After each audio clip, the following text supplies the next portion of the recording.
Cheers to Cesar. Cheers.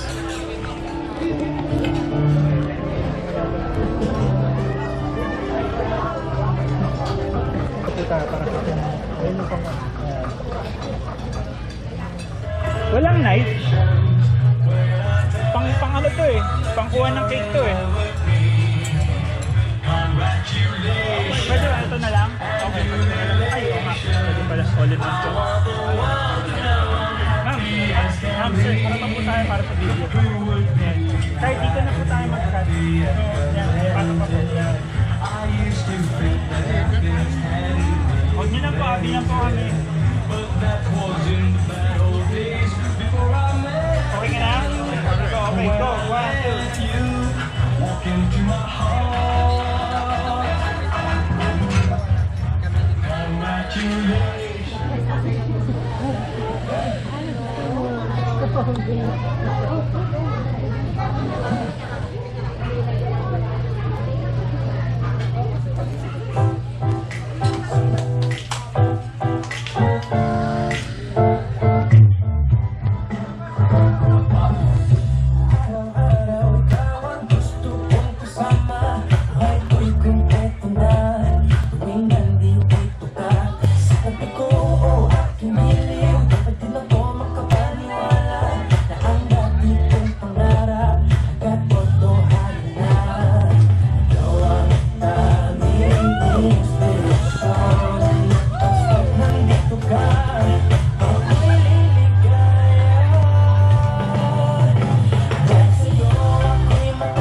Ulit, wala si Tito Cesar.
ito, pagdiwang ng aming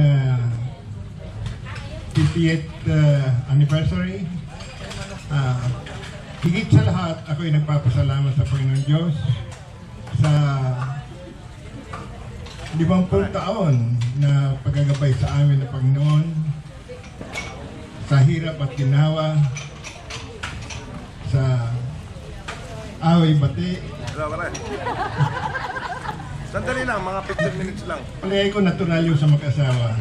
Oh, mga 15 Sino mag-asawa rito hindi nag-away? Mga 15 Itas ang, dadaanan kita itas ang kanang pa.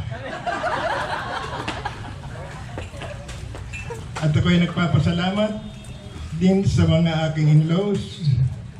Unahin ko po sa pinakabata, si Evelyn. Pangalawa si Eugene. Where's Eugene? And thirdly, Remy and Malu. And lastly, Frank. Where's Frank?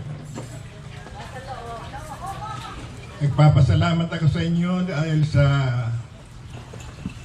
hindi namin alam mag-asawa na kayo ang nagpundar sa okasyon na ito. Sa tulong also ng aking mga anak na si Nick and Junjun. Maraming salamat sa inyong lahat. Kanina, pagdating namin dito, nakita ni Flory itong gayak dito na ano yung kayan? Eh sabi ko, continuation ka ako ng birthday mo yan eh. Hindi niya alam talaga. Pero ako, meron akong hint. Pero hindi ko alam na ngayong araw na to. Sa Amerika pa, alam ko na. Sabi ni Doc, magkakasya pa ba sa ang gown mo nung araw? May hint na ako na may idea na ako na bumili si Malu ng gown, ng damit. Kaya sa Amerika pa alam ko na. Pero hindi ko alam kung kailan at kung saan. Bago ito na bago February pa nung i-book ako ng aking panganay na anak na magpunta rito, nabanggit ko sa kanya na pagdating dito ay magre-renew kami ng bao. Ang sabi sa akin, bakit pa kayo magpapakasal? Gagastos pa kayo. Sinabi ko kay Flory, Flory, ganito sinabi ni Junjun. Ang sabi naman ni Flory, hamon na yun kapag balik natin sa Amerika, tayo na lang ikan dalawang pablet.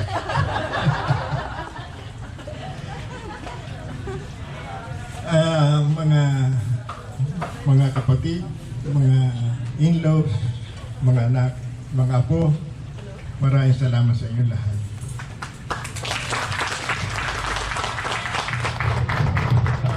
Congratulations.